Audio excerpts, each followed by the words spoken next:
All right, how are you today? We are back again at Serving Purpose Podcast. And again, I have my host, Paul Wisdom. This is his second time here, and he's got a really riveting story for us about his journey as a chef. Welcome, Paul. Yes, welcome. Like I always like to say on my channel, thank you so much for joining me here at the Paul Wisdom Project today. Yes. Lots of wisdom nuggets are going to be dropped today. So, where shall we begin? How did you get into chef and cooking? Yeah, so it's a very interesting story about how I got into the chef world. Um, when I was younger, I actually found this out I think 2 or so years ago. When I was younger, when I was a young kid in church, what they did for a bunch of the kids my age and other ages was they did this thing where they said, "What do you want to be when you grow up?" I always said when I was younger, I wanted to be an engineer of some sort. But then we all had to dress up. We had to do this dress up of looking like the thing we wanted to be when we got older. And Right. so 2 years ago, I actually found out from my mom. My mom showed me a picture of when I was younger, and she said apparently I had dressed up as a chef. I was Oh, dressed as a chef.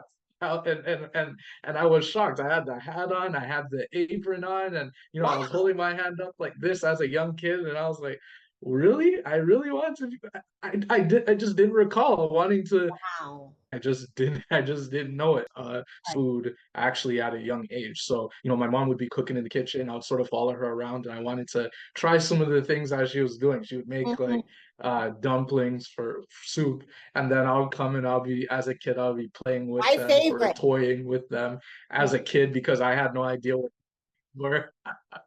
And I'll just see all the smells, I'll see all the steam from the pots, and it Mhm. just it just made me so interested. And Okay. I said to myself, this is something I could see myself doing potentially. And Okay. so as time went along, I went to when I was in high school, I had joined one of the classes, the cooking classes, and Okay. then I started cooking, and I was like, this looks like something that I would be interested in long term. And so after that, I did a placement with my high school. They sent me to a restaurant. And then what I did was I did some mostly prep. I just, Okay. portioned a couple things here and there. Right. Right. And then after that, fast forward, what I did was I'd sort of branched off. So I started working in restaurants, Okay. different type of restaurants, casual restaurants I started at. And then I went to culinary school at Humber Right. College. Right. I had told my parents I wanted to sign up because I felt I had a passion for it. Right. They sent me away to a camp the summer before I started school, and I found out, wow, I really do love cooking because I saw someone cooking, and I was like, can I try and cook it? They said, yeah, stir it for me and just make sure it doesn't burn. And I said, okay, Right. so Right. I was very Right. excited. Yeah, that's the And fun, uh, that's the interesting part is the stirring because there's a science to it. You know what I mean? You don't think it's just stirring, but yeah, you have to, yeah, make sure it doesn't burn, and the prep work is a lot of work too, right? yeah, The absolutely. chopping and all that. Yeah, So what happened absolutely. after that? Absolutely. So, fast forward after the camp, I came home to my parents and I said, Mom and Dad, I want to be a chef. And they said, okay, sounds great. We'll sign you up for school. And then so they signed me up for schools, and Humber accepted me and such likes. And then I went to school. I went for the culinary skills program for 1 year. I completed it. And then I wanted to decide, okay, um, I know I want to be a chef one day. And so I believe that what would be the best thing to do would be to go off and do a bit of cooking, but then I also signed myself up for culinary management so that I could learn how to manage a kitchen because I know at one point I want to be a real chef. And so that's what I did. I signed up for school. And while I signed up for school, I continued cooking, in restaurants. I continued gaining confidence in myself. Mind you, a young kid, I was only about 19, 20 years old. And so a lot of these guys I was working with in the kitchen were much more seasoned than I was. They were much older than I was in their 30s and upwards, and they kept asking me, why do I want to be a chef? And I said, because I have a passion for it. Now I wasn't as fast as a lot of the guys were in that time. I didn't have the confidence, and so sort of being picked at as that young kid.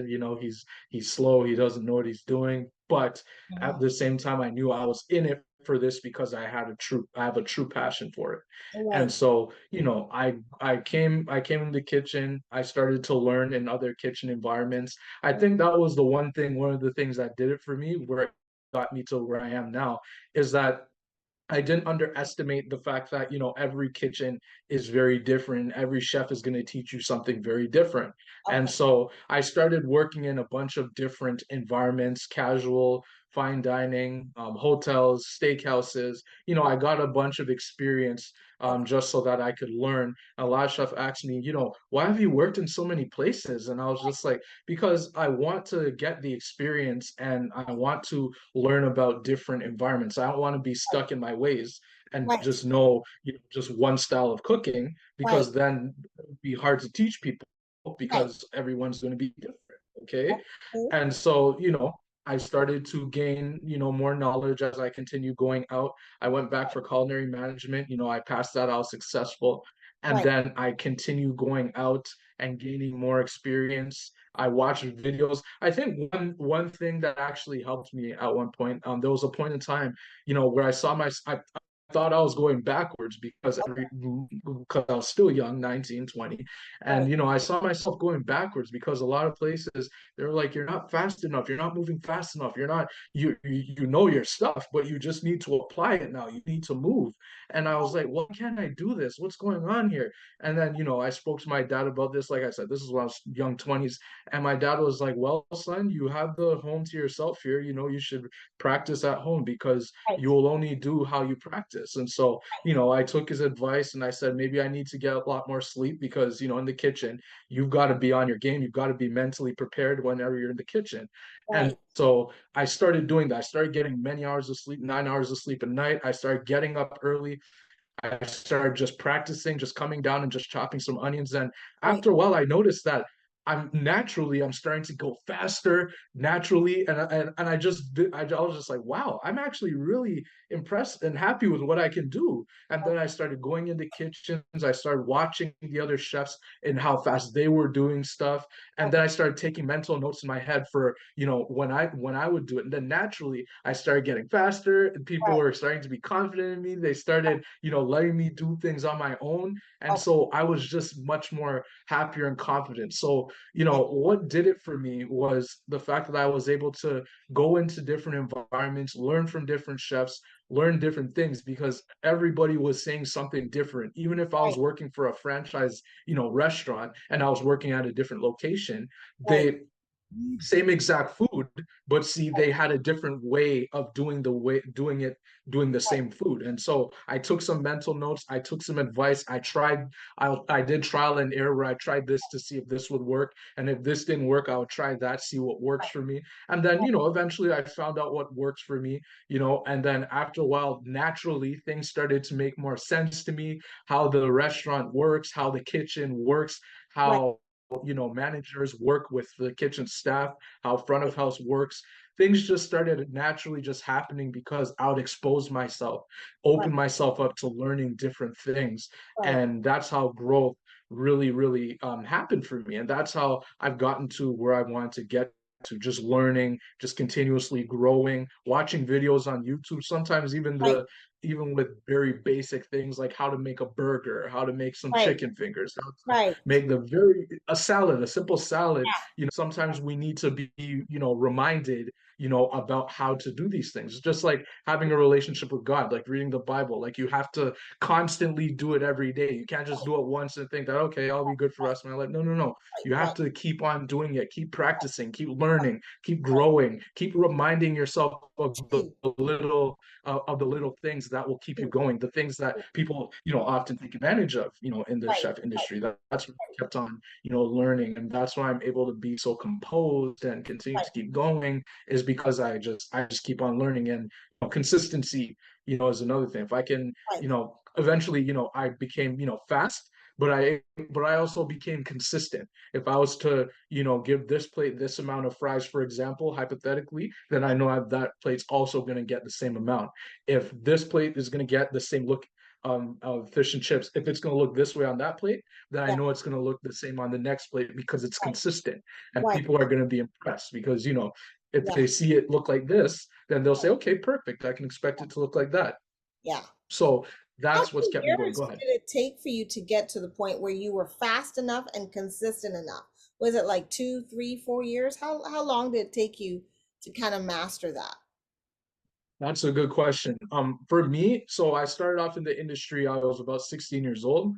And then I believe once I got to, so from 16 to, I would say 21, 22 years old. So 17, 19, 20, 21, about 5 years. That's when I started to realize I was becoming more confident. I was getting faster and Mhm. I was being able to, just keep going. But Right. then people saw potential in me compared to what they saw in other people. So people who would do the work, at different, places for let's say 5 years. If I was just stepping in the kitchen, they saw, oh wow, he has something that so and so doesn't have. Right. I'm going to give him more add on to his responsibilities because he Right. seems like he can prioritize. He seems faster. He's always aware. He's consistent. I think, like I said, I think a really big thing for me was consistency. The fact that I could do the same things and you could see it be consistent, Right. within plates. And I think that that's a that and I'll say this for chefs, people who want to learn about the industry, who are in the industry.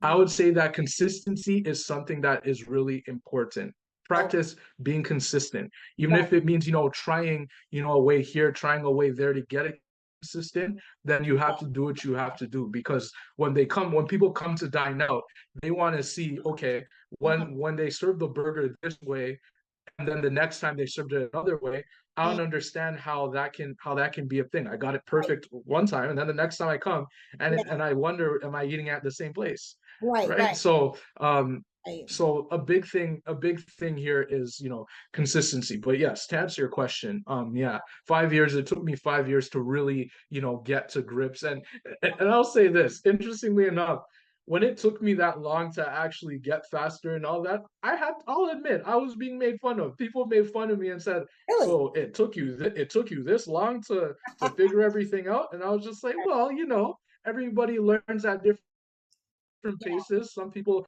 learn a bit slower, some people learn faster. Right. Some people are given, more opportunities from others to, True. to get to that point a lot Yeah. faster. But me, I didn't have much, I didn't have Right. what some other chefs have. Right. In the chef industry, a lot of chefs have to work on the Sabbath, right? Ah, Because the Saturday is when it's the busiest time for majority of places. Not right. all places, but True. majority of places will say we need you on Saturday, we need you True. on the Sabbath. And for me, Right. I That's couldn't busy. engage in that Yeah. because I'm a Right. Sabbath keeper. And Right. to me, it's all about God first, Right. right? And so I explain and honestly, I explain this to every chef. I know a lot of people when it comes to, their religious beliefs, they keep them tucked inside and they don't Right. want to speak to even employers and people. But I Right. believe that if it's a part of you, Right. then even your industry, people in your industry should know about it because who knows? Sure. Maybe Of you could course. change someone's life. Maybe Right. you could be their next miracle. Who knows? Right. Right? And Right. so that's always been my thing. And right, also because I know that if it wasn't for God, I wouldn't be a chef anyway. I could have been something different, right? But God saw my passion. He saw the drive I had. He saw that, though people were putting me down, making fun of me and saying, look at this guy. He can't even, he takes 40 minutes to make a simple, small dish that everybody else makes in 2 seconds. And Yeah. then, God Right. saw my faithfulness. He saw that I was trying. He saw that I had a true passion for it. And he Right. saw that, it's going to take you some time. You might Right. not be as fast as those guys, but I can tell you, I have a big plan. And guess what? Right. 12 years later. So I've been in the chef industry now for 12 years. And I Okay. mentioned this in at the Paul Wisdom Project. 12 years I've been in the industry now, and I have my red seal. It's a designation. So as you can see on my jacket, this red thing on my jacket, I Okay. was able to get this embroidered on my jacket. It's one Okay. of the designations in the chef industry that Okay. says that you are one of the top people and you really know Okay. your stuff really well. Okay. And so Good. fast forward to this amount of time. Yeah. Thank you for the applause. Through a clap. So fast forward 12 years. There are a lot of chefs who don't have this. And Okay. so I look at myself, and like I said, I'm not trying to toot my own horn. Right, I'm not right, trying to right. say I'm because I'm But not. you've I'm earned not it. better. You've I'm still earned learning a that. lot. Yeah, you've earned that. Right. Right. I earned it. And then, but then I look at other chefs and they're stuck in the same Mm, spots that they were when I started in the industry. So that goes to show you oh, that, you know, your passion. My thing, the biggest thing for me also, and I mentioned this on the Paulism Project constantly, is my passion is what really, really kept me in this that's right. industry. It's what kept me strong. It's what kept me going. You Right. know, I want to go off on something else and say Yeah. there's a book that I read and it's called The Devil in the Kitchen, you know, by Marco Oh, Pierre wow. White. And what this book, yeah, The Devil in the Devil in Kitchen the by Marco kitchen. Pierre White. I gotta write that down. Yeah. So what is this book about? So this chef, his name is Marco Pierre White. So while you write down Devil in the Kitchen, his name was Marco Pierre White. He Okay. is what's known as the godfather of cooking because all the food that we see now in like restaurants and when we go out to eat, that Right. was all influenced by him. Okay. He created modern day cooking. Okay. Now, one thing he mentions in his book, and I'm not going to talk all about his book, Right. but Right. what I will say, and here's the main thing that I actually took from that. So and the other thing is that he was the youngest chef. I think he was about 28 or 29 years old, same age as me now. He was the youngest chef to get 3 Michelin stars. And what are Michelin stars? Michelin Okay. stars is that means that your food in your restaurants serve the highest quality in the world. In Okay. the world. Wow. In the world. That's a He got high. that accolade. Wow. Yeah, that accolade at 28, 29 years old. And nobody, there's no Yeah. chef. I think maybe there was one, but at the age of 28 or 29 years old, he was Yeah. the youngest ever to get that in the history of Amazing. cooking. You Amazing. can look this up for yourself. It's true. Yes. I read the book. I've seen his stuff. So what? So no, no. What? The reason why I'm mentioning that, what I wanted to say though, is that Right. one thing that I took away from his book that he mentions, because at the end of his cooking career, and he got out of the industry, I think at the age of 40 years old, Okay. one of the things that he says is that in his cooking career, he gave back his Hmm. 3 Michelin stars. So can you imagine? He was working 17, and this is true. This is true. I like that. That's why I say encourage you to read it. Right. He spent at least over almost at least for 12 or 13, 18 hours a day in the kitchen, 7 days a week. Oh, He was wow. cooking on his feet. One thing that happened was he gave back after all that hard work, after winning that, and Hmm. nobody could do that. He gave it all back. He said, you know what? Wow. I don't want this anymore. Wow. After all that hard work, he gave it all back. Interesting. And the reason he gave it all back was Mm, because he said, and mm, this is what I took, the main thing I took. He mm, said that I gave it all back because I wasn't truly passionate about cooking. I mm, only loved cooking because of the adrenaline I got from working all those hours in the kitchen. It was an addiction, it was mm. not a passion. An Interesting. addiction and Wow. passion are two totally Yes. different things. Yes. Totally different. Wow. You can be addicted to something, but Wow. you can't have a necessarily have a you don't Passion. necessarily have a passion for it. And Wow. so what I took from that book was if you don't have a passion for cooking, Right. and I've related this to my life now too. Right. As I've gone through my time, my 12 years in the industry, and I've Yeah. seen many chefs just leave the industry, it's Right. because they did not truly have a passion. They were addicted to Okay. working 12, 13, 18 hours a day on their feet, yelling and Wow. screaming at chefs, thinking that this would build them up and teach them. And it didn't, all it did was make these chefs just leave the industry and walk out because Right. who's going to enjoy somebody yelling at them and screaming at them and saying, oh, Right. you're not good enough and this is crap. You don't belong here. Right. Who's going to enjoy doing that after a while? Yeah. Nobody. Yeah. Right. That's So what I've said and how I've been able to last, even though I don't work on the Sabbath, In the history I haven't, and 90 of the chefs that I know today, right now, and I still be in contact with, they know, yeah, he doesn't work on the Sabbath. And believe it or not, and I'll say this here honestly, I actually get a lot of shade my way for that. A lot of chefs Okay. actually look at me and actually make fun of me and say, "Why Yeah. can't you work on the Sabbath? Why can't you work on Saturday?" Yeah. I've never met a chef in my life who does not work on the Saturday. And then I was Exactly. like, "Well, this is something personal to me, and it's Yeah. always been that way, and I want to keep it that way as I go along." And then Yeah. some of them say, "I respect the fact that you don't work on Saturday. I Yeah. respect the fact that you were able to tell me that, because a lot of people, what they do is they say, I'm Catholic or I'm Muslim or I'm that, Right. but I have Yeah. to work on Saturday. I have to Right. work on Sunday." And then I Right. say to myself inside my head, you don't have to do any, first of all, you Yeah. don't have to do anything, Yeah. especially when it comes down to your beliefs.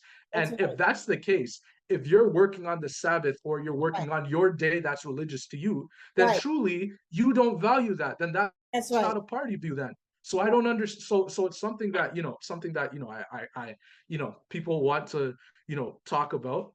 And so my thing has always been passion first. If you don't, and I say this, and I think I put Write it emphasis on down. this on my videos on the Yeah. Paul Wisdom Project. If you do not have a passion, not just for cooking though, not just for cooking, but anything in life, in your Yes. industry, That's whatever true. industry you're in, Whatever if career you you do have. not, Yeah. whatever career you choose, if you do not have a passion for what it Right. is that you do, Right. you will not last long in True. that thing. You are bound to walk away. True. True. So True. that's the important thing for me, and that's what's kept me going So tell me throughout. more about this project that you're talking Go about. ahead. This Yes. wisdom, Paul Wisdom Project. What is this about? Yeah, so the Paul Wisdom Project, essentially the reason why I created the Paul Wisdom Project was because I know that there's a lot of people out there that are either in the chef industry or are not in the chef industry, or who know about the chef industry. Like they watch TV or they go to restaurants or this or that thing, they're restaurateurs or whatever to Right. be or whatever. Right. They have an idea of what the chef industry is about, but they don't exactly know or understand what we actually do behind the scenes in the kitchen Right. to make sure you guys get your beautiful food to you on the plates in the Right. dining room. And Okay. so the reason why I created the Paul Wisdom Project was because I use it as a motivational tool to help people to understand Okay. what happens behind the scenes, and also for people who want to get into the industry know what they are walking into, because a Right. lot of people, they Yes. walk into it, they have no idea what they're walking into, and Yeah. then they get burnt out and they give Yes. it everything, and then Yes. they lose everything. Right. Right. And I all had the a education was Yeah. a waste, really. Yeah, I had a mentor some years ago. He's no longer in the industry, sadly. Really good Oh, guy. He built me up, and he's not in the industry no more. He got out. He's not cooking kitchens anymore. wow. Okay. A lot of chefs actually that I was good with, they are not cooking anymore. But this one particular, um, at one point he actually had, I think he had a restaurant for Wow. himself, like it was his own restaurant. And when he owned this restaurant, he owned it and he was good with it. But at one point he broke down. He had a breakdown, like a real Okay. breakdown, and he started crying and he was Right. broken to his core. Right. And he was broken to his core because at the end of it, he realized that it wasn't giving he wasn't getting the returns that he had worked so hard for. Right. So Right. after all of it, if you don't have a passion, again, this goes back to passion. If you don't, Right. and the other thing is, he was working long hours. He wasn't a Sabbath keeper like I was by any means. He was working long hours, and he realized that he wasn't getting the returns that he worked so hard for. And he said to me as a young man, this guy was, I think, when he was in the industry with me, he was, I think, 38 years old, and I was only, I think, 24, 23. He Right. said to a young man like myself, this industry will take everything from you. Oh, It wow. will take everything. It will take your soul. Oh, It wow. will take your soul if you are not Wow. careful. Yeah. And what happened? And one of the also So on top of him. basically, if you Go don't ahead. Go ahead. set boundaries, in Mhm. your life, like what you did, the Sabbath, if you don't set boundaries, it will continue to demand more of you. Is that what you're saying? Okay. 100%, 100%. And Yeah. I've seen it, and I've seen it, and I've actually lived it where Right. they if I didn't put up a boundary and just say no, they would Right. ask you to do they would do what I call goalposting, which I talked about in my Right. narcissistic abuse talk with you last week, which is Right. goalposting. They will move the goalpost until you lose everything and you Right. lose your identity. And then Okay. after you know it, you become a shell of yourself. And you Right. don't even recognize who you are anymore because the industry just took everything from you. Right. Right? Right. Right. Yeah. Yeah. Yeah. So so that's why I created the Paul Wisdom Project, to motivate people, to help them understand what the chef industry is actually like, Mm-hmm. and give them a taste of what goes on behind the scenes. Hmm. Also explain to them like the hierarchies in the kitchen. So many people, they hear about sous chef, executive chef, and what are all the main cooks and things, but they don't understand what these actually mean. In a Okay. lot of places they also have it not quite right, where they have the sous chef, you know um what's a sous chef? A sous chef is an under chef. Sous means under, and what that means is the chef who is under the executive. So executive is actually the highest chef is Right. actually at the top, and Right. then the sous chef is just underneath him, Okay. and they're responsible for, they do training mostly, and they're responsible for making sure that all the stuff in the kitchen is taken care of while the executive is gone, while he's not there. Okay. Okay. Okay. And so a lot of times what the sous chef is doing is he's the one writing menus, he's the one scheduling, he's doing everything, Right. and Right. all the executive chef doing is sitting in his office and is planning menus all day, and that's all he's doing. And executive chefs, by the way, aren't supposed to be doing any cooking, by the way. They're Wow. not supposed to cook. In some establishments they still do cook, just Okay. because they don't have the resources, the availability. They don't have sous chefs that are strong enough that can handle all the Okay. pressure, so they need to step up. But Okay. most of the time, the executive is not supposed to be doing any cooking. At least that's what the definition of it is. And I So explained that. basically, you want to get to a point where you're an executive, right? That's what it sounds like. That at least that's in my book. I want to be an executive. So let me get through the sous chef as fast as possible. Oh my word. Well, I would add there, Angie, that getting to that level, Yeah. it's not as easy as, you be a sous chef for years and then you get in.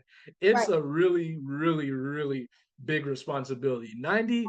99.9% of executive chefs work every single day, seven Okay. days a week. And Okay. they barely, if ever, really Yeah. do get holidays to spend Yeah. with their family. Even if you're married, you still Right. don't get that time, with your family, because you're the one in charge. You're the one making the rules. You're Right. the one in charge of making sure that, if something breaks down, that you're the one who comes in and fixes it, and not your cook just standing there looking at the wall and saying, I Right. don't know how to fix this, right? Right. And then Yeah. even if you leave work as the executive, you leave to go home, spend time with your family, they'll call you at any time and say, hey, for example, Paul, the this machine broke, Mm, someone needs to come fix it, and then I have to go back in, and then I mm, have to go look at the machine and fix it for them. And mm. now my night with my wife or my family, it's toast, because Right. now I Right. can't now I've just got back from working, because Yeah. I'm not supposed to be working. I'm supposed to be spending time with y'all, but I Wow. have that responsibility. And Wow. so I just take my time and I explain to people what these actually mean, because a lot Mm, of people that even go on to explain, they don't have it that right. And I say it that way because they don't have it all wrong. Like, I'm not saying right. that anyone's completely wrong. I'm Right. just saying that some people, some chefs, some people that explain it don't have it, right, for people Right. who don't know this stuff. Right. Right. Right.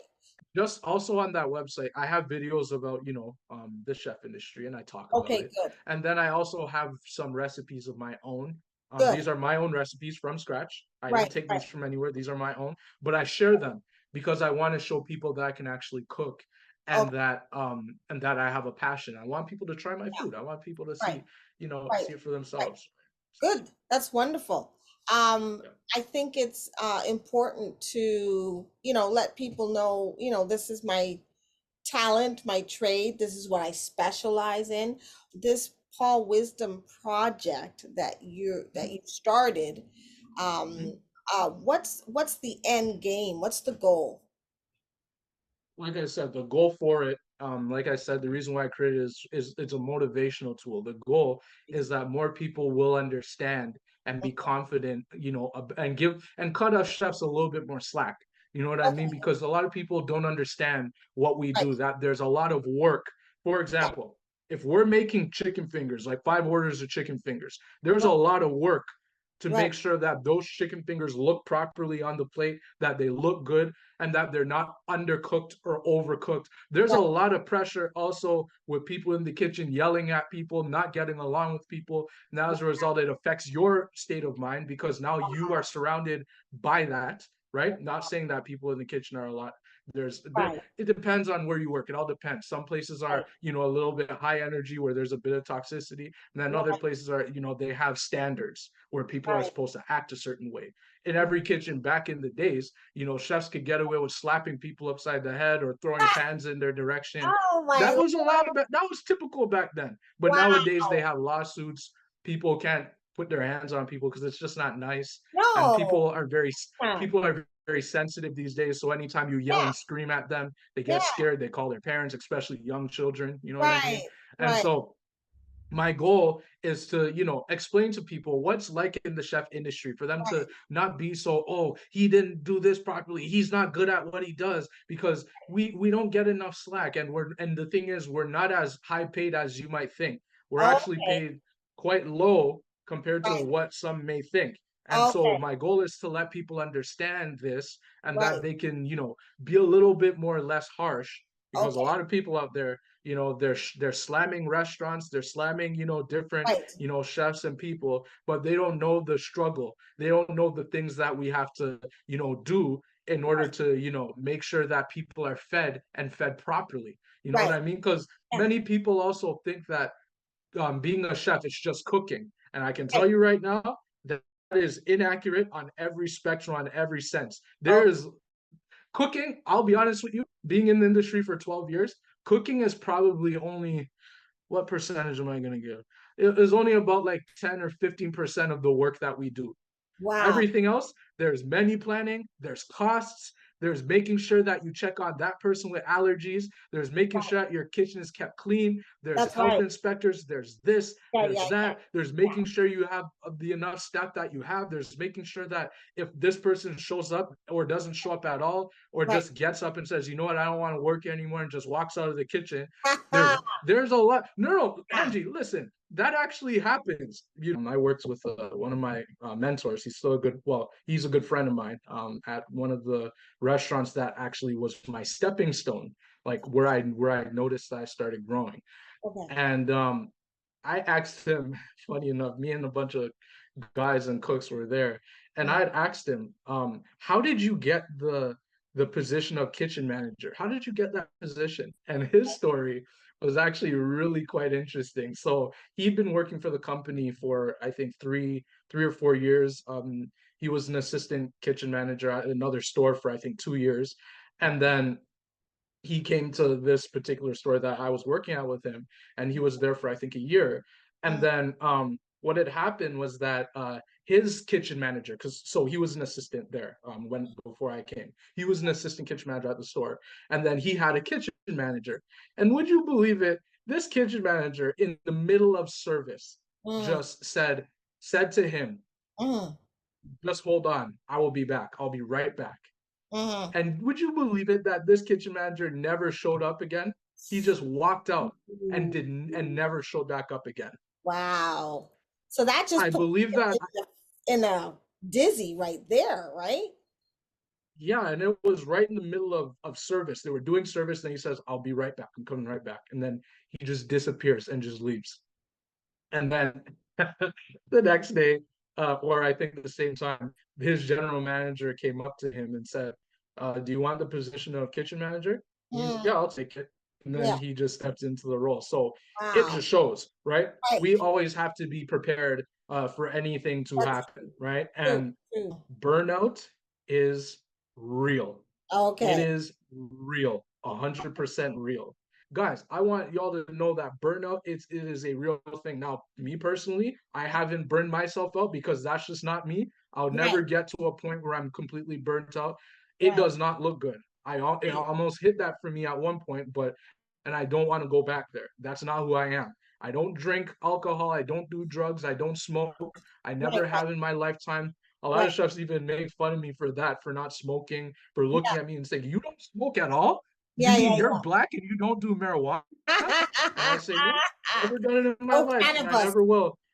No cannabis. Or Ah, dear. Don't ever work in a cannabis restaurant, no, okay? All no, right, no. all So, right. so I But thought but so. I understand what you're saying. This is a release for them. This is the way they cope from the stress, is the Mhm. smoking. This gives them release, and the wrong kind though. And drinking, I'm sure that's, but because they're not connected to Christ and they're not Christian, right? That's where we would get our release. We go to Christ, we go to church, we have fellowship, we pray, we worship, and we just kind of, you know, de-stress on a total different level. And I think that is important to know for a Christian chef, is that you would de-stress differently, right?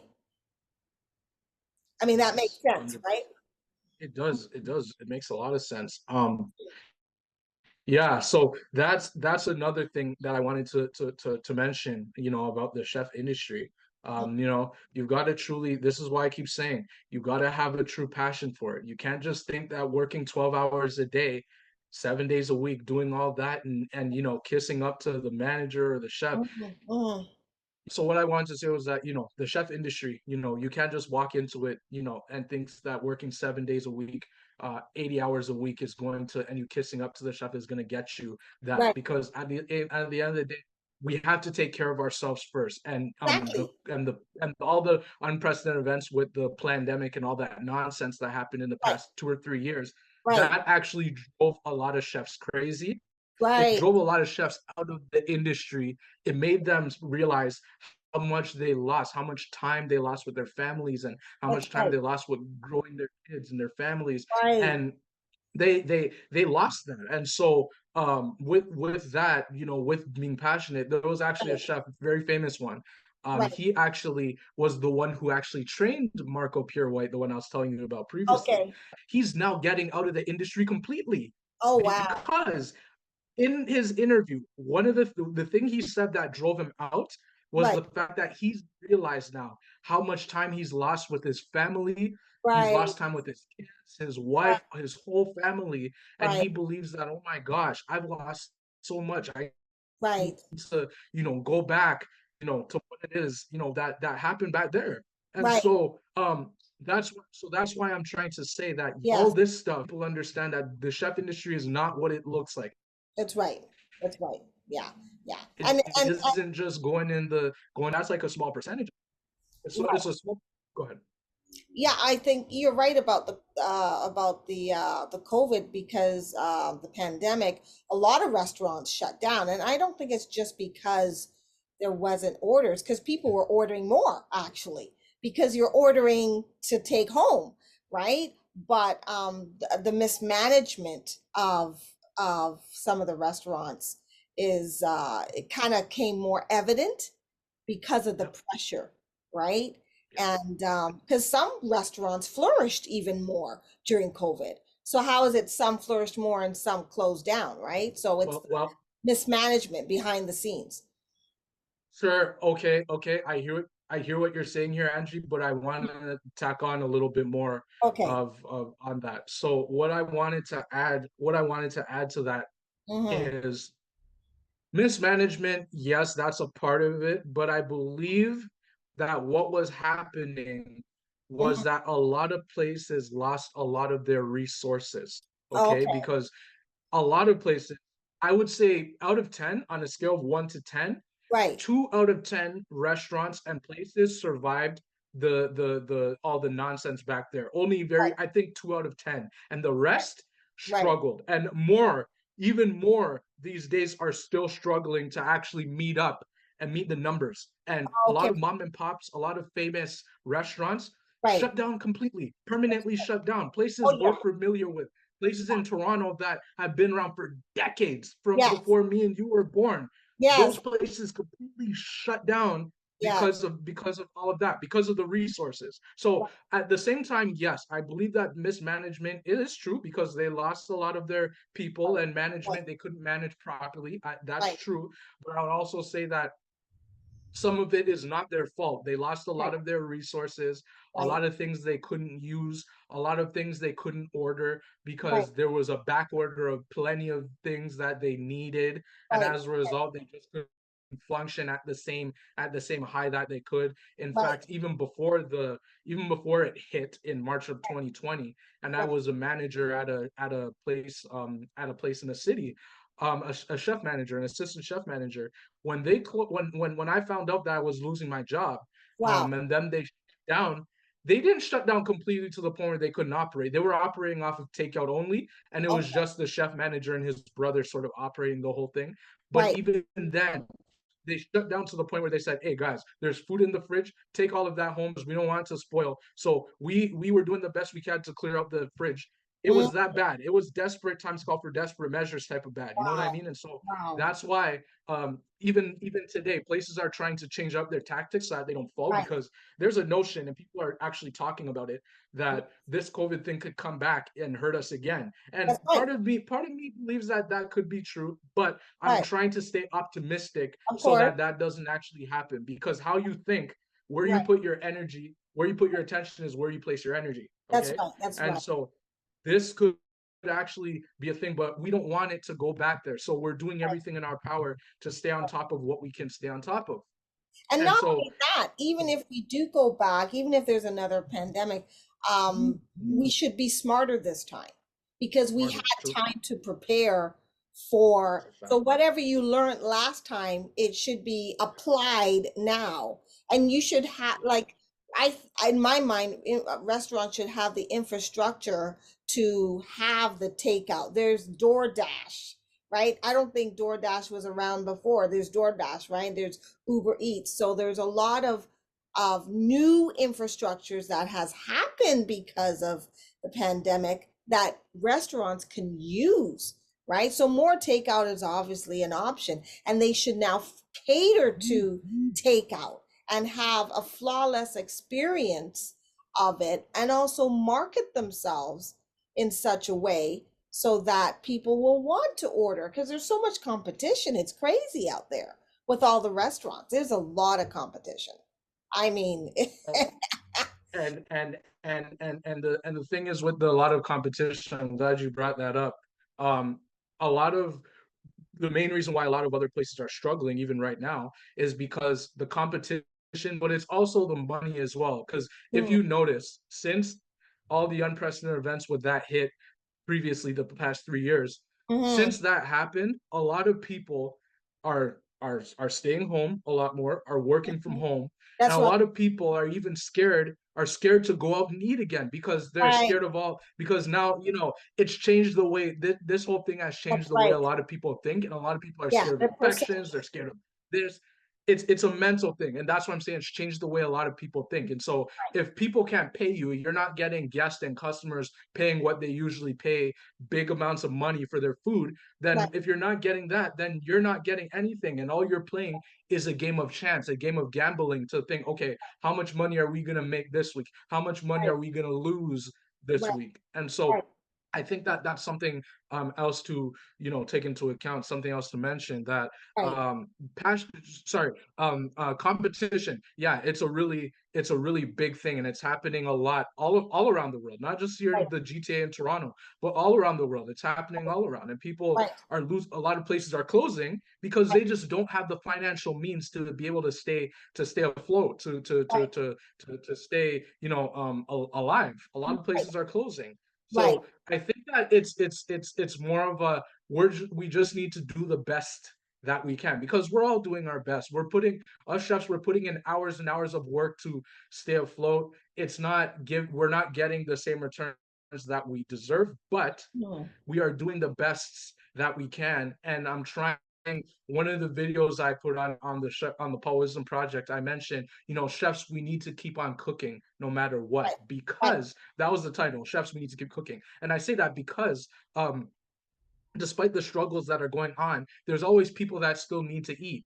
right, People need to eat. People need to, because a lot of people can't cook, and I'm gonna and I'm sorry to say that, but a lot of people don't have the skills. A lot of people don't have the money. A lot of people are struggling, don't have the means to do so. And so that's where restaurants and places come in, where people can go out, they can order, they can eat, and right, things like that. And so that's why I explain we need to keep on cooking, but we need the support. We need the support from people, and this is why I right, created the Paul Wisdom Project, so that people can be more awakened, educated, and empowered to say, right, okay, you know what? I see what a chef, I can understand and relate to what a chef goes through in a day. Because right, it's, right, listen, if you worked in a kitchen for years, you would see that there it's hard. A lot of places, front of house, like servers and people who you guys see, and right, back of house don't get along. So if they're smiling at you, giving you the smiley face and saying, hi, how are you? I'm so and so. And then yeah, they go back and they're getting cursed at by the kitchen, or they yell at the kitchen and they're very mean, that's another thing too. There's a lot of, drugs and pressure with that. So like I said, wow, we're all doing the best that we can to have a wow, better attitude. That's why a lot of places now are trying their best to give people work-life balance. It's saying that in a lot of applications, and people who apply to different places, work-life balance is a thing, because they understand that, people, they need time to themselves. Mental health is on the rise as well. mhm, And in Canada, and I want to mention this here on this video, in Canada alone, I mhm. think they said about 300 or more people, young people mainly, are committing suicide and are abusing drugs because the pressure is just becoming too much. The And pressure so of life or of a career, or what kind of pressure are you talking about? pressure, we're talking about the pressures of life and careers, both. They're Mm-mm. finding that people just don't places aren't able to pay them enough, so they Okay, can't make ends meet, because to live in Canada, they expensive.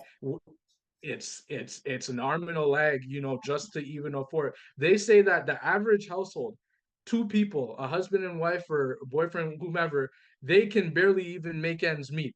A Mhm. woman told me the other day, her living boyfriend, they're paying over 3,000 for rent just alone, and Yeah, they're not even making even close to that. So, this is it so is so this expensive. is why I I know what you're talking about. I live in Toronto. It's one of the most expensive cities.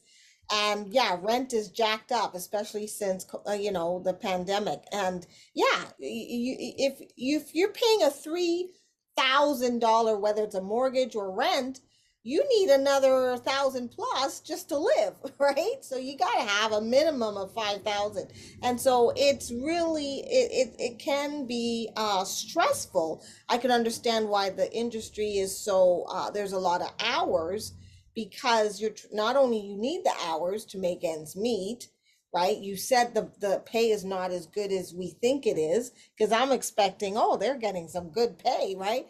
But so the pay's not as good, the hours are too long, right? And then you come home stressed. It affects your health. It affects your relationship. It affects your mind. It's like, wow. You kind of wonder, should we go into chef? Like, we need to restructure what chef is, and or else we're going to lose a lot of chefs.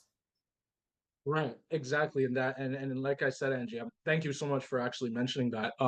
That's why I mentioned that I wanted to create the Paul Wisdom Project, so that we can empower people and people can understand more and more of what goes on, and what the ideal life of a chef behind closed doors looks like. You know what Okay. I mean? Because a lot of people, like I said, they watch the TV shows, they watch Chef Ramsay yelling at people on Hell's Kitchen, they watch Yeah. MasterChef. All these shows are good. Don't believe it or not. I love all these shows. I do. I Okay. do. I really, really do. But Yeah. the truth of the matter is this: those shows are just there for TV to entertain. It's Right. not real life. And a lot of the Right. chefs on those shows, they are just enacting so that people. You have to take it with a grain of salt, because Chef Ramsay, Right. he's not. Truth be told, he's not actually like that in real life. Apparently, he's a really nice guy. People whom I've come in contact with have met him, and they say, "Oh, he's very down to earth. He's a really nice gentleman," Yeah, and things like that. So that's why. So that's why I don't want people to get the wrong idea that, oh, what they see on TV and all that, yeah, being a chef and all this. I want people to become empowered and understand that being a chef, it's hard work.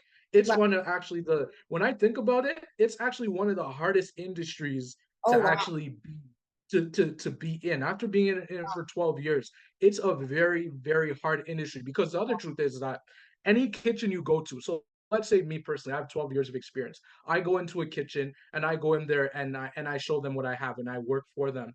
There Right. will always be something to learn because every single chef does everything differently. And then you have chefs with an ego that say, okay, I'm going to come into this kitchen. I'm going to turn it upside down. I'm going to do whatever I Right. want. I'm going to Right. yell at whomever, kick out whomever. And then before you know it, all you have is chaos and you don't have, what you need to get out. And then as a result, that chef now, he's now upset because he doesn't have the staff. He's Mhm, doing everything himself. And mhm. people are quitting left, right, and center because Right. of the person that he is. So there's also that too. There's a lot. It's a lot. It's not just cooking. It's not just us presenting food to y'all in the dining room and saying, "Oh, this tastes amazing." And Yeah. then you wonder, but then you have to ask yourself, I wonder what it took, how Yeah. many hours it took, how Yeah. much hard work it took for that chef there, Paul, to make that dish for me. I wonder what pressure he had to go through, Right. what work he had to do, what fresh ingredient, how much it costed for Yeah. him to buy all those ingredients to Yeah. come in, and now he has to use them for something else that they don't expire, and that his money, all that thousands of dollars he paid, is not just going tossed in the garbage Right. because now it's being wasted, Wow. right? So That's a lot to chew on, and thanks for opening our eyes because we don't think about that. We just want the food, how long it's taking, what's taking them so, right? That's what we think at the end at the other table. And so it's good to mhm. be aware, it's good to have empathy and sympathize and to understand, okay, they have a life, they're having a hard time in the kitchen, right? It's not always roses, could be stressful. And so we need to be grateful and thankful when our dish comes that they put so much time and energy for presentation. So I think presentation is huge in the chef industry. If it don't look good, then you know what I mean. So this has been very enlightening to know that you have this Paul Wisdom project. What is next for you? What is your takeaway on this whole thing? So what is next for me in terms of, where am I going in the next years? Yes. Yes. That's Are a you good still gonna question. be Thank a you. Thank you. chef? Are you still gonna do what you do? Or are you or like are you, moving forward onto something else? Thank you so much for asking. So yes, the answer is yes. I still want to be a chef. This is my life. This is what I do. This Okay, is what I'm truly passionate about. I good. feel like food for me, it helps people to relate to each other because food actually tells a story, believe it or not. Okay. That's why a lot of the times what I do this thing with a lot of people wherever I am. If I'm at a party, if I'm in the kitchen or Right. everywhere. It doesn't matter where I am. I always have a thing now to say to people, what is your favorite food? And Okay. some people are caught off guard. They say, what? Who asked you a question like that? Yeah. Or they say like, why does that matter? And Yeah. the reason why I ask this question is because it actually tells a story of who you are, Right. Right. believe it or not. Your Yes. food, the food you love, your Yes. culture, it talks about your culture, it Yeah. Yeah. talks about the person you are. Many people have said to me recently, I like sushi. And I'm just like, Yeah. whoa, it's Yeah. just like you Yeah. like Yeah. sushi. Yeah. Yeah. Yeah. But really, really and truly though, I want to still, be a chef. I want to continue with the Paul Wisdom project, creating videos, continuing to empower people, continue to allow people to understand what the chef industry actually looks like, Mhm. so that they can give us a little bit more leeway, be more be more understanding towards us chefs, because it's not easy as putting your plates out to diners and Mm, having you guys eat your beautiful food. It's much more than that. It's hard mhm, work, it's dedication, it's mhm, doing things properly or not doing them at all. mhm. Because there's a price to pay when, let's say, I send out chicken fingers and they're burnt to nothing or they're overcooked, and then they get brought back and it says, oh, they're not going to eat it. They looked at it and they say it looks like overcooked, and then now that's money being wasted and thrown in the garbage. Right. I want to empower people to be more understanding of the things that we have to go through. And I Right. also, one of my goals, I want to write a cookbook. I'm in the process of doing that. I hope to Okay. have that written, and then I also want to work towards getting my CCC. A CCC is what's called a certified chef de cuisine, and what that is actually a step up. It's the highest in Oh, the wow. kitchen, and Wow. it actually weighs way more than this. It's Okay. worth its weight in gold once you get it, because then once you get that, you're actually one of the biggest, and I mean biggest, chefs, Mm, not just in the industry but in Canada, mm, because you have the CCC, and okay. that's something I want to work towards, and that's why I continue to work in the in the kitchen, in the chef industry, because I want to attain that. Another thing I want to continue doing is empowering people, Of talking to course. people, Of getting course. to know people, Of helping course. people, especially in the industry. If I'm in the industry with you and you're in the industry with me, I want to empower you. I want to talk to you. I want to get to grips with, what keeps you going, what keeps you up at night, um, where do you want to go? Maybe because who knows? We're not all perfect. And talking to people, they even help me out sometimes. Sometimes Right. they give Right. me ideas and I say to Yeah. myself, oh, I didn't think of that. Yeah. Makes Yeah. sense. I'll implement that into my regimen or Right. whatever and things like that. So Right. Right. um yeah, that's where I see myself going. That's where I'm going. That's where I'm headed. Wonderful. I try my best also at home to, cook something every day, cook every Right. day, Right. because you don't you don't lose what you put yourself to. And like I said, where you place your energy, where you place your attention is where you place your energy. And Right. so if I can place my attention into just cooking something, for myself and Right. making sure I polish up on my cooking skills, it'll Yeah. help me. Because Yeah. sad thing, and believe this or not, I know this is gonna sound, quite interesting, Angie, is What? that I talk to a lot of chefs, especially chefs that are in the industry with me, and they tell me, and when I tell them, I cook at home, I cook Okay. in the morning so that I have dinner when I come home. They Right. say, "You cook at home? When Yeah. do you have time to cook at home?" I'm busy. I'm too busy cooking in the kitchen, and so I Yeah. don't have time to cook at home. This is Yeah. mostly, men. Right. That's Nobody right. else That's got right. it. After all that And cooking, then you want to come back and still do more cooking? and Man, they I tell and you. they ask me, and I tell them, well, honestly, the reason why I do it is because not only because I love cooking, but also because it helps me to continue to practice in my own domain, Right. practice what I know so that I can continuously do that thing. Because if Right. I'm always in the kitchen, one, it's not good. It's not healthy to always be running around, always be doing it. We now know that 7 days a Right. week, Right. burning yourself out to nothing, that doesn't do anything for you, right? Right, So, right, right. yeah. Well, that's good. I'm happy for you. I'm excited. I'm definitely going to check out this Paul Wisdom project. We'll definitely put the link below for others to see and to check it out. And we wish you all the best in all your endeavors. Please keep in touch. I definitely want to taste your food. I'm waiting for a dish. Waiting for a dish from you. Aki sounds good right about now. Okay. So, ackee, plantain, avocado, Oh my bakes. God. I want a good meal, right? So, but yeah, this has been riveting.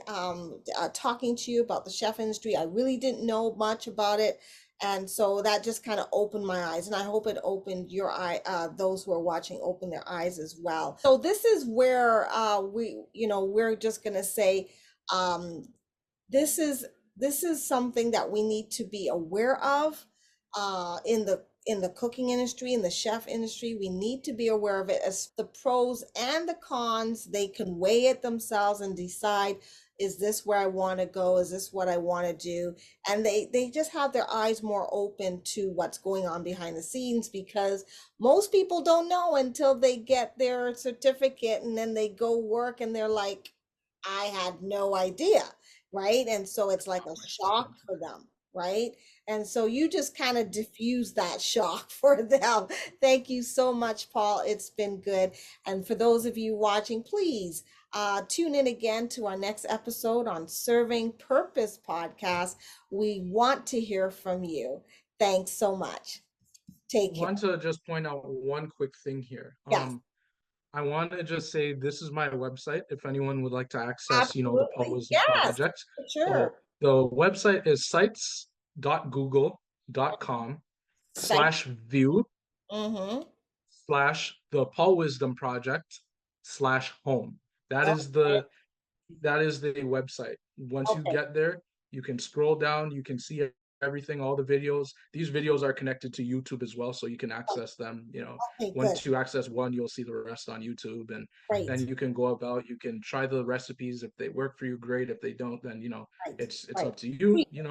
I Yeah. don't include any pictures with them just because I want to give people the chance and the opportunity to, create their own. Because if I Okay. just put a picture there and it doesn't look the way that it looks for me, Right. then Right. it's going to look different for you because I'm not there cooking it with you. Right. So Right. Right. just wanted to point that Perfect. out, guys. Thank you Okay, so much good. for Great. Thanks joining for me here sharing. at the Paul Wisdom Project and being here with Angie on this podcast. Thank you so much. It's been a pleasure. It's been an honor. Thank you so much for being on Serving Yes. Purpose podcast. And we can't wait to taste those tasty meals that you have for us. Who knows? Maybe I'll try one today. You never know. Ah, Just never maybe. know. I could use a few new things in my repertoire. So thanks Good. again, and God bless you in your ministry, and Thank you. bless others with your food, and it's a ministry, it really is. And so we just want to acknowledge that for those who are coming into the food industry and to the chef world, that they get a clearer picture of what's happening behind the scenes, and so that they're not going to be shocked. They hear the pros and cons, they're going to hear everything, and so this will help them make a better decision in their future as well. So thanks for sharing. Thanks for coming on, and we look Thank you forward for having me. to yes, and so we just look forward for some good things from you. I'm looking for a good Thank plate you. from you. I'm looking for a nice plate. So anytime you're ready, Paul, I'm here. I'm ready to eat. I'm ready to eat. So this has been good. Thanks so much. And thank you for watching and all the best. And we'll see you on our next episode on Serving Purpose Podcast. Thank you.